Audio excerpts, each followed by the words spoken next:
El aire en la sala de audiencias de inmigración era una mezcla viciada de desinfectante barato, miedo rancio y la indiferencia burocrática que se adhería a las paredes de color beige, como una capa de barniz opaco. Mateo Vargas sentía el peso de cada mirada, no como miradas individuales, sino como una única entidad opresiva, que buscaba reducirlo a la etiqueta en el expediente que sostenía la fiscal. Individuo 7B 429. Estaba de pie, con las muñecas unidas por el frío metálico de unas esposas que parecían más un símbolo de humillación que una necesidad. A su lado, dos agentes de ICE, Miller y Davis, masticaban chicle con una lentitud deliberada, un gesto de aburrimiento que era en sí mismo una forma de poder. Cada chasquido era una pequeña detonación en el silencio denso de la sala, un recordatorio de que para ellos esto era solo otro martes, otro rostro sin nombre en la cinta transportadora de la deportación.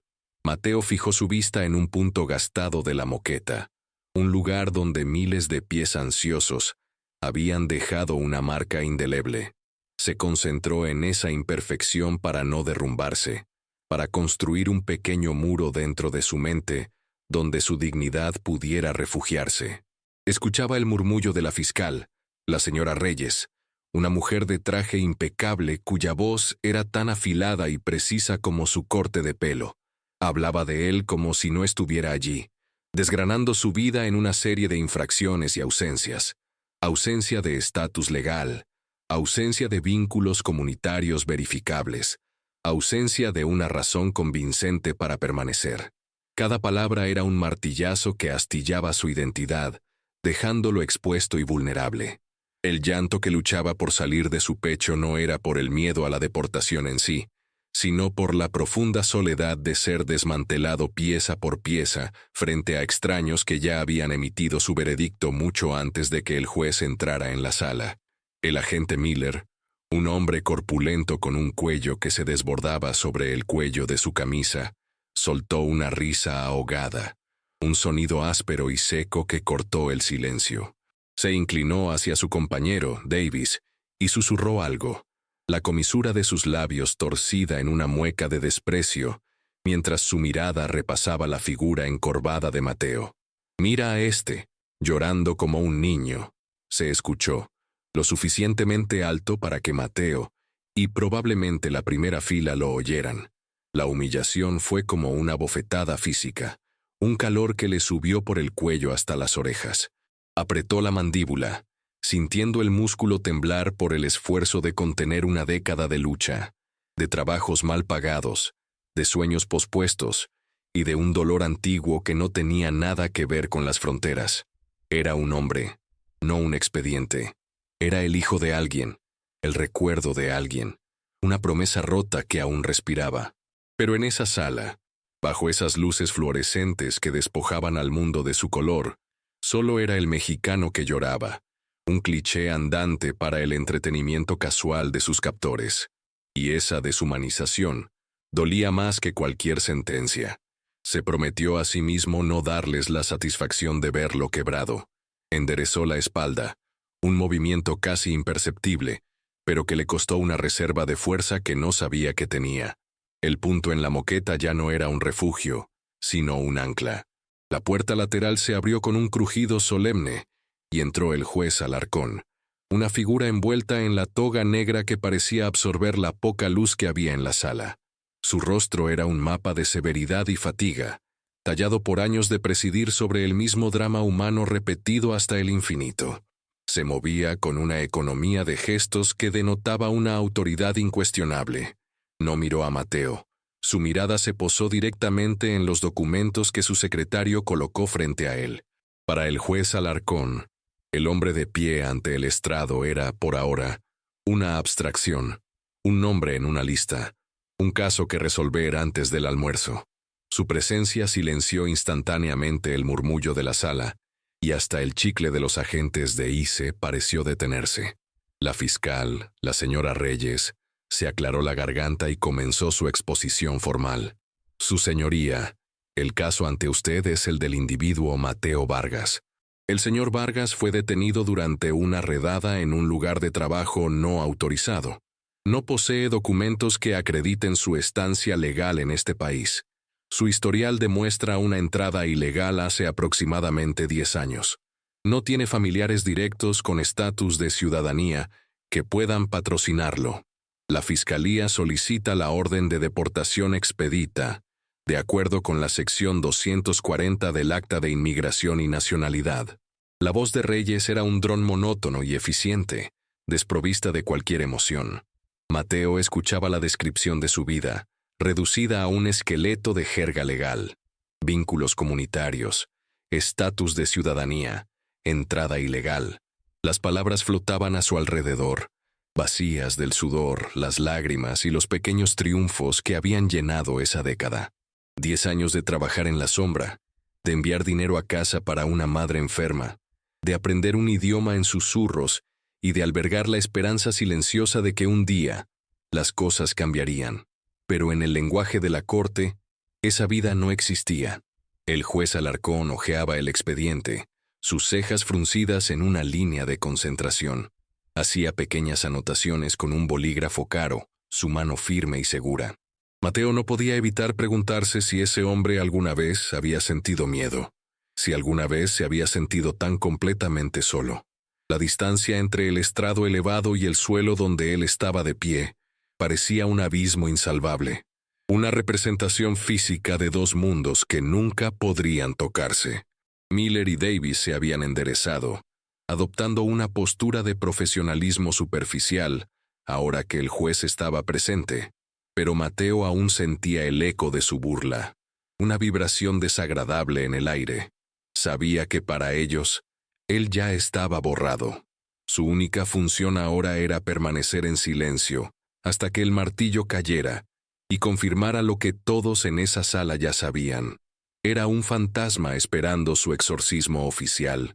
El juez levantó la vista del expediente por primera vez, pero sus ojos no se encontraron con los de Mateo. Se dirigieron a la fiscal. ¿Tiene el individuo antecedentes penales?, preguntó, su voz grave y resonante. No, su señoría. Solo infracciones migratorias, respondió Reyes. El juez asintió lentamente, como si confirmara un detalle predecible. La maquinaria de la justicia seguía su curso, implacable y ciega. El juez Alarcón finalmente dirigió su mirada hacia Mateo. No era una mirada de interés, sino de evaluación, la misma que un inspector le daría a una pieza de maquinaria defectuosa. Señor Vargas, dijo, la formalidad del título sonando extraña y hueca. ¿Tiene algo que decir en su defensa?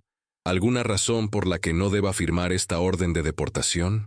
La pregunta pendía en el aire, una formalidad vacía.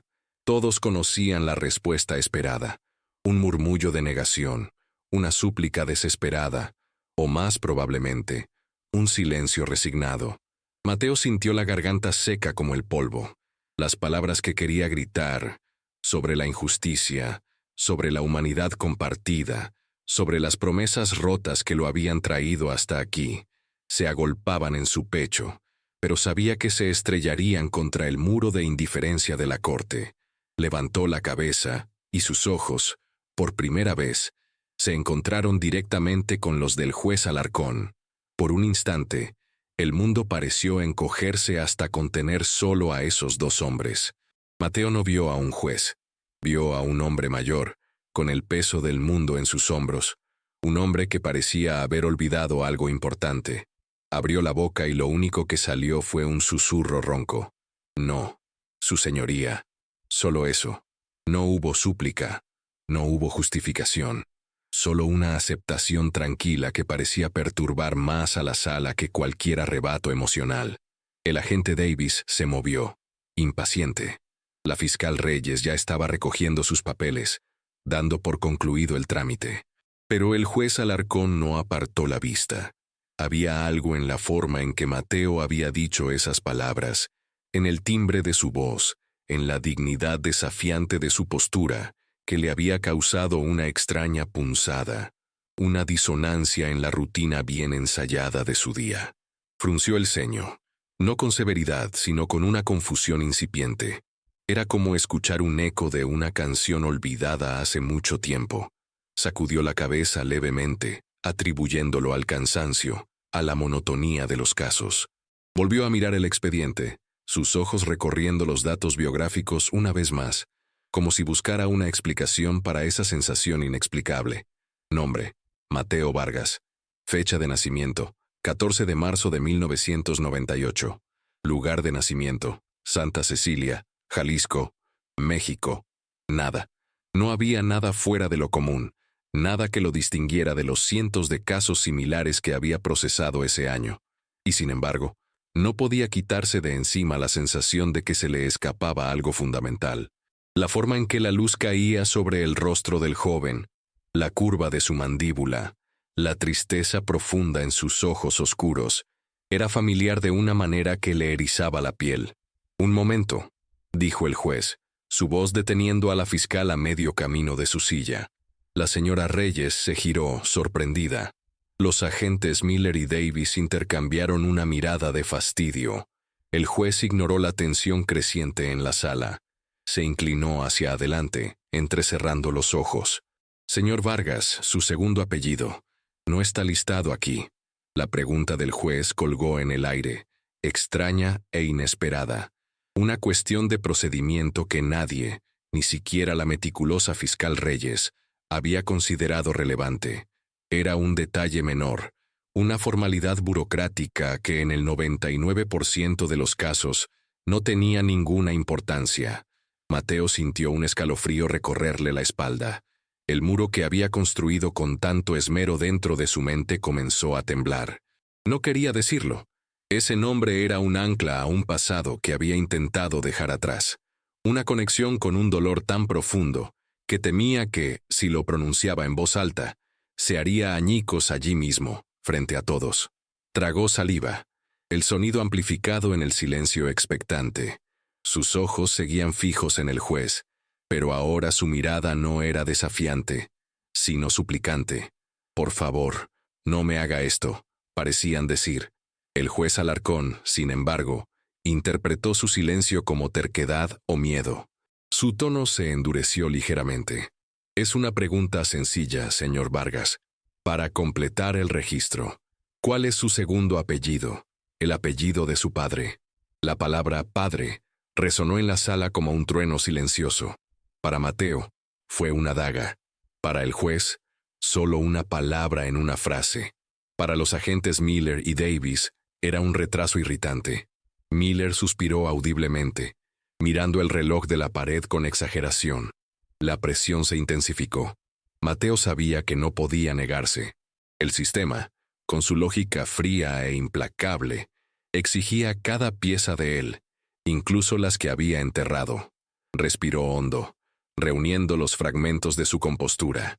La sala de audiencias pareció desvanecerse, y por un segundo, se vio a sí mismo como un niño pequeño, esperando en una puerta que nunca se abría. La voz que salió de sus labios era apenas un murmullo, tan baja que el juez tuvo que inclinarse aún más para escucharla. «Alarcón», dijo. El nombre salió de su boca como un fantasma, una exhalación de aire y dolor. En la sala, la palabra no tuvo un efecto inmediato. Fue solo un apellido más. La fiscal Reyes lo anotó en su libreta sin levantar la vista. Los agentes no reaccionaron, pero en el estrado, el mundo del juez Ricardo Alarcón se detuvo. El bolígrafo se deslizó de sus dedos y cayó sobre los papeles con un ruido sordo. Su rostro, antes una máscara de autoridad impenetrable, perdió todo su color. Sus ojos se abrieron de par en par, no con la sorpresa de un juez, sino con el shock puro y devastador de un hombre que se enfrenta a un espectro. Miró al joven de pie frente a él, pero ya no veía al individuo 7B429. Vio los mismos ojos oscuros que le devolvían la mirada desde su propio espejo cada mañana. Vio la mandíbula obstinada de su propia juventud. Vio el eco de una mujer a la que había amado y abandonado hacía 20 años. Vio al hijo que había dejado atrás, una mancha de culpa en el mapa de su exitosa carrera, un recuerdo que había logrado reprimir bajo capas de trabajo, ambición y negación deliberada.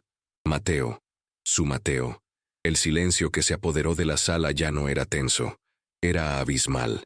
El tiempo pareció estirarse, volverse denso y pesado. La fiscal Reyes levantó la vista, confundida por la repentina inacción del juez. Vio su rostro pálido, sus labios entreabiertos, sus ojos fijos en el acusado, con una intensidad que trascendía cualquier procedimiento judicial. El agente Miller carraspeó, a punto de decir algo, pero la mirada vacía y horrorizada del juez lo silenció. Era como si una bomba hubiera detonado sin hacer ruido, y todos estuvieran sintiendo la onda expansiva en cámara lenta. El juez Alarcón no podía respirar. El aire en sus pulmones se había convertido en vidrio molido. La sala de audiencias, su dominio, su santuario de orden y ley, se había transformado en un escenario de pesadilla personal. Cada detalle del rostro de Mateo se clavaba en su conciencia. Una pequeña cicatriz sobre la ceja derecha. Recordaba el día en que se cayó de un columpio, la forma en que apretaba la mandíbula cuando estaba nervioso, un hábito que había heredado de él. Años de distancia autoimpuesta, de cheques enviados por correo como un pobre sustituto de la presencia, de excusas y promesas rotas, todo se derrumbó sobre él en un instante. Había construido su vida sobre la base de olvidar, de ascender tan alto que el pasado no pudiera alcanzarlo. Y ahora, el pasado estaba de pie frente a él, con grilletes en las muñecas, a punto de ser desterrado por su propia mano. La ironía era tan cruel, tan monstruosa, que amenazaba con destrozar su cordura. Miró el expediente sobre su escritorio. Las palabras «entrada ilegal» ahora le quemaban los ojos. Recordó las conversaciones telefónicas lejanas y tensas con la madre de Mateo, ella suplicándole que ayudara al chico, que le diera una oportunidad, y él respondiendo con la lógica fría de la ley, la misma ley que ahora empuñaba como un arma contra su propia sangre. «No puedo interferir», había dicho. «Tiene que seguir los canales adecuados», canales que él sabía que estaban diseñados para fallar. Su mirada se desvió hacia los agentes de ICE, hacia la mueca de desprecio que aún persistía en el rostro de Miller. La burla que le habían dirigido a Mateo ahora se sentía como si se la hubieran dirigido a él, llorando como un niño. Sí, era un niño, su niño, y lo habían humillado en su propia sala de justicia mientras él permanecía ciego, sordo y cómplice. Un torrente de ira y autodesprecio lo inundó, tan potente que lo dejó temblando. La toga negra de repente se sintió como un sudario. El martillo de madera, su símbolo de poder, parecía un objeto ajeno y grotesco. ¿Qué había hecho? ¿En qué se había convertido? Ya no era un juez, era un fracaso. Un padre que había perdido a su hijo no por la distancia o la tragedia, sino por su propia y deliberada abdicación. Mateo observó el colapso de su padre con una mezcla de vindicación amarga y una tristeza profunda. No había placer en su victoria. El rostro descompuesto del juez Alarcón no era el trofeo que había imaginado en sus noches más oscuras. Era simplemente el reflejo de su propio corazón roto. Durante años, se había preguntado si su padre alguna vez pensaba en él. Ahora tenía la respuesta. Sí, pensaba en él, pero solo cuando la vida lo obligaba a hacerlo, cuando el pasado irrumpía en su presente ordenado y lo confrontaba con la verdad de su abandono. El poder en la sala se había invertido de forma silenciosa pero absoluta. El juez, antes la figura más poderosa, ahora era el más vulnerable, atrapado en una jaula de su propia creación. Mateo, el prisionero indefenso, de repente sostenía la llave emocional de toda la situación. Su silencio era ahora más elocuente que cualquier discurso. La fiscal Reyes, finalmente comprendiendo que algo profundamente personal estaba ocurriendo, dio un paso atrás, su profesionalismo desarmado ante un drama humano tan crudo. «Su señoría, ¿se encuentra bien?», preguntó con cautela. La pregunta pareció sacar al juez Alarcón de su trance. Levantó la mano, un gesto débil para pedir silencio. Sus ojos, ahora llenos de una angustia que no intentaba ocultar, se encontraron de nuevo con los de Mateo. Su voz, cuando finalmente habló, era irreconocible. No era la voz resonante y autoritaria del juez, sino el susurro quebrado de un hombre. Mateo, empezó, y el uso de su nombre de pila sin el formalismo del apellido fue una admisión de culpa que resonó en toda la sala. ¿Por qué no dijiste nada? ¿Por qué no me contactaste? La pregunta era absurda, una súplica desesperada por desviar una fracción de la culpa que lo estaba aplastando. Mateo sintió una oleada de ira fría. La audacia de la pregunta, después de años de silencio y abandono, era asombrosa. Por primera vez en toda la audiencia, su voz sonó firme y clara, cortando el aire espeso de la sala. No le habló al juez, le habló a su padre. «Usted me enseñó el valor del silencio», dijo, cada palabra medida y afilada. «Me enseñó que hay puertas que, una vez que se cierran, no deben volver a tocarse. Yo solo aprendí la lección». La frase fue un golpe directo, una recontextualización devastadora de su relación. El silencio del que su padre ahora se quejaba era el mismo silencio que él había impuesto durante 2 décadas. La señora Reyes abrió la boca para objetar, para decir, «Esto es irrelevante para el caso», pero las palabras murieron en sus labios. Sabía que ya no había caso. Solo había las ruinas de una familia, expuestas bajo las luces despiadadas de un tribunal federal. El juez Alarcón se encogió como si lo hubieran golpeado físicamente. La verdad de las palabras de su hijo era innegable, una sentencia mucho más dura que cualquiera que él hubiera dictado jamás. El agente Miller, cuya comprensión de la situación se limitaba a la superficie de los hechos, no podía soportar más el retraso. Su impaciencia superó su cautela. «Con el debido respeto, su señoría», interrumpió, su voz cargada de una frustración apenas disimulada. «Tenemos un horario que cumplir. Podemos proceder con la orden». El comentario fue como echar gasolina a un fuego invisible. El juez Alarcón giró la cabeza lentamente hacia Miller, y la mirada que le dirigió ya no era de angustia, sino de una furia helada y volcánica. Por primera vez, el juez vio a la gente no como un funcionario del Estado, sino como el hombre que se había burlado del dolor de su hijo. El poder que había abandonado al padre regresó al juez, pero transformado. Ya no era el poder frío de la ley, sino el poder protector y primordial de un padre, despertado demasiado tarde. «Agente Miller», dijo el juez, su voz tan baja y peligrosa que hizo que el corpulento agente retrocediera instintivamente. «Usted y el agente Davis están excusados. Esperen fuera de mi sala». No fue una petición. Fue una orden cargada con todo el peso de su autoridad, una orden que dejaba claro que habían cruzado una línea invisible y terrible. Miller y Davis intercambiaron una mirada de incredulidad, pero la expresión en el rostro del juez no dejaba lugar a la discusión. Salieron de la sala, cerrando la puerta tras de sí, dejando un silencio aún más profundo. Ahora solo quedaban en la sala el juez, su hijo, la fiscal y el secretario, testigos de un colapso institucional y personal. El juez Alarcón se puso de pie, su figura temblorosa pero erguida. Miró a la fiscal Reyes. «Señora Reyes», dijo, su voz ahora formal pero teñida de un agotamiento infinito. «Debido a un conflicto de intereses personal e insuperable, me recuso de este caso inmediatamente. Será asignado a otro juez». La fiscal asintió, recogiendo sus cosas en silencio. No había nada que decir. La ley tenía procedimientos para casi todo, pero no para un corazón roto en el estrado. El juez levantó el martillo. Sus ojos se posaron por última vez en Mateo, una mirada que contenía una disculpa, una vida de arrepentimiento y una pregunta sin respuesta. Luego, con un movimiento que carecía de su fuerza habitual, dejó caer el martillo. El golpe no fue el sonido nítido y decisivo de la justicia, sino un ruido sordo y final, el sonido de algo que se rompía para siempre. Sin decir otra palabra, el juez Alarcón se dio la vuelta y abandonó el estrado por la misma puerta por la que había entrado, dejando atrás su toga, su carrera y los restos de su autoridad.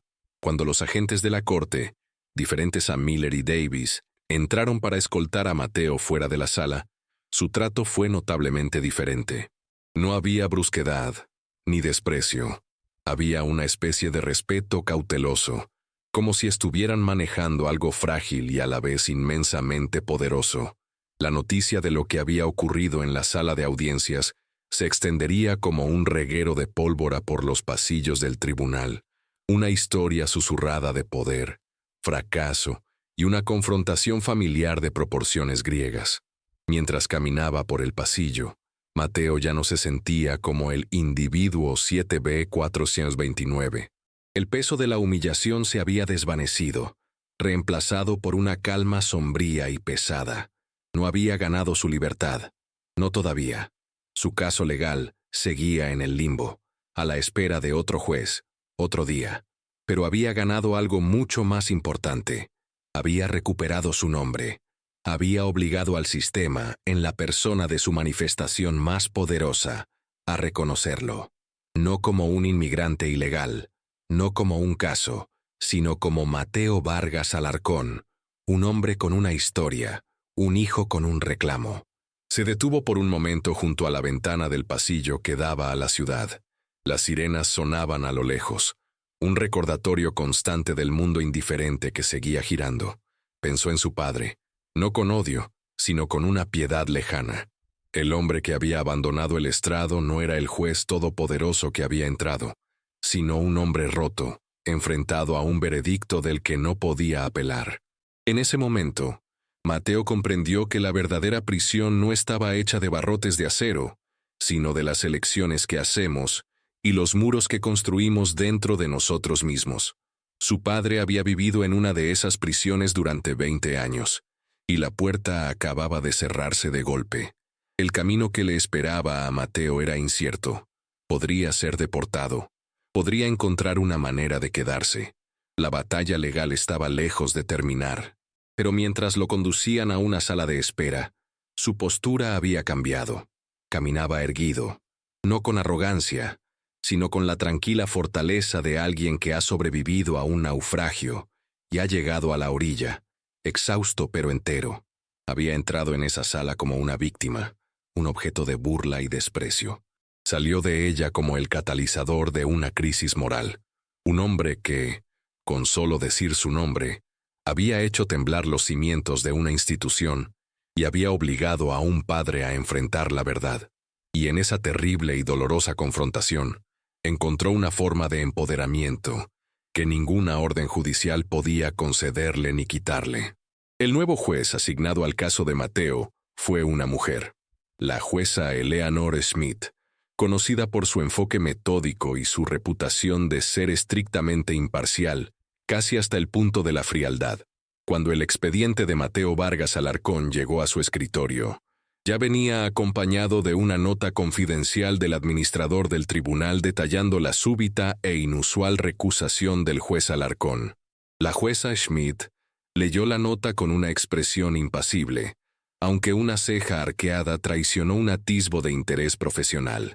Los dramas personales de sus colegas le interesaban poco, pero un colapso tan espectacular en plena audiencia era una anomalía que señalaba un caso con una carga emocional extraordinaria. La nueva audiencia se fijó para una semana después. El ambiente en la sala era palpablemente distinto. No había agentes de IC burlones. En su lugar, había 2 oficiales de la corte de aspecto sombrío y profesional.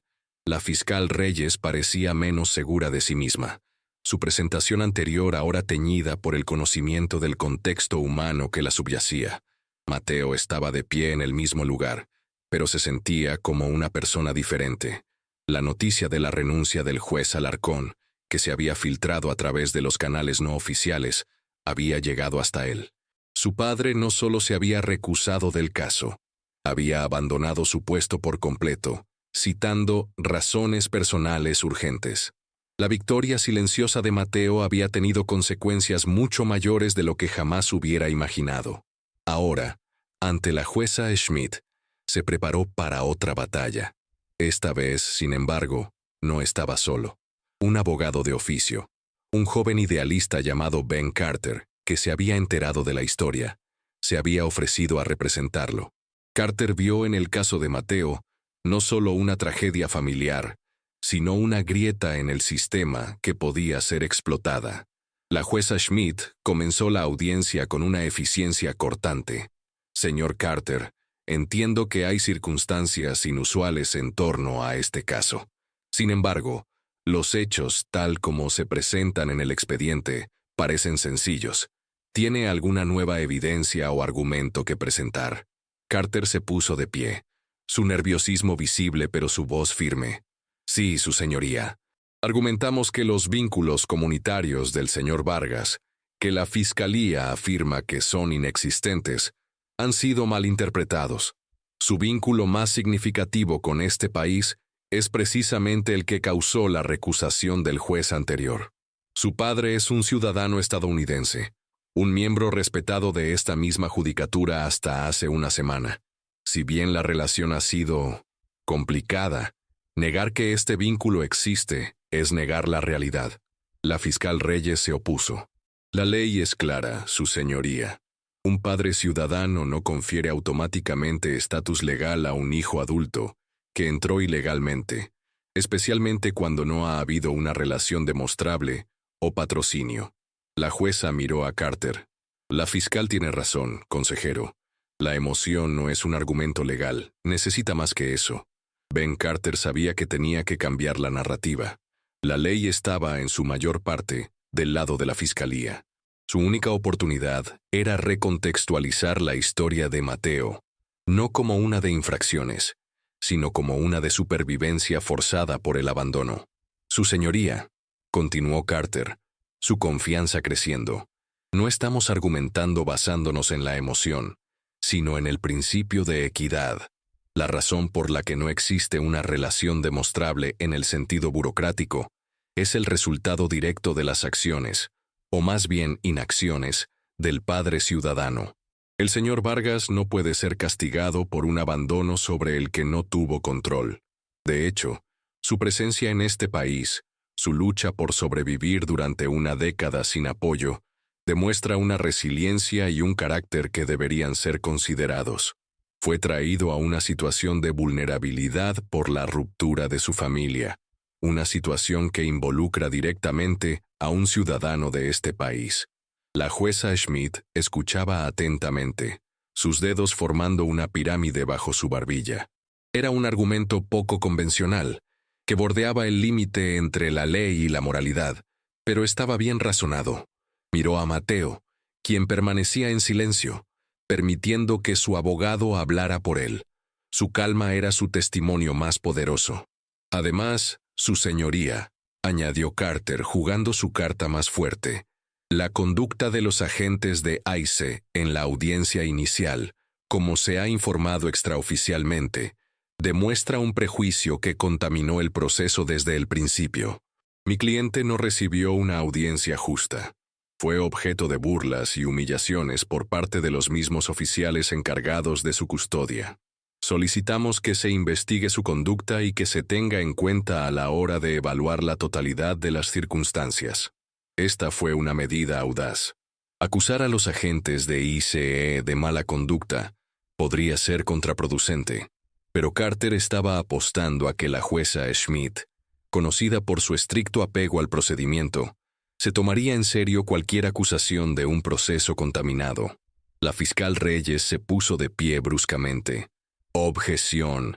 Eso es un rumor sin fundamento y no es relevante. La relevancia la decidiré yo, señora Reyes.